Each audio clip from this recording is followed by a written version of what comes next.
Toutes les routes mènent à Paris, ou presque. Slogan, point levé et concert de klaxons pour le départ de ce convoi de la liberté près de Arras. Direction la capitale française pour une arrivée prévue à 19 h. Du moins en théorie, car la préfecture de police a d'ores et déjà interdit le rassemblement. J'ai demandé au ministre de l'Intérieur, au préfet de police, de prendre des mesures pour ne pas bloquer, comme c'était, semble-t-il, l'intention des manifestants, pour ne pas bloquer donc, Paris. S'ils vont à Paris, ils seront arrêtés. Absolument, bien sûr. L'avertissement est lancé. Sera-t-il entendu par les manifestants?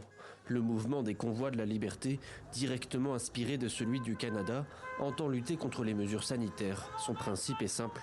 Sur les réseaux sociaux, les participants échangent et partagent depuis plusieurs jours les trajets des convois.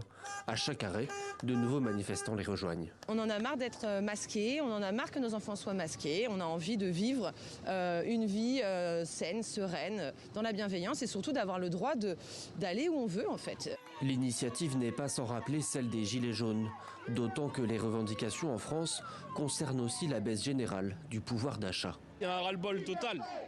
On ne peut plus continuer, peu importe la classe et ce qu'on touche par mois. Quand on fait le calcul, on paye beaucoup trop. Les organisateurs assurent être plusieurs dizaines de milliers. La préfecture de police parle pour le moment de 1800 véhicules, des chiffres difficilement vérifiables, à l'exception du dispositif de sécurité.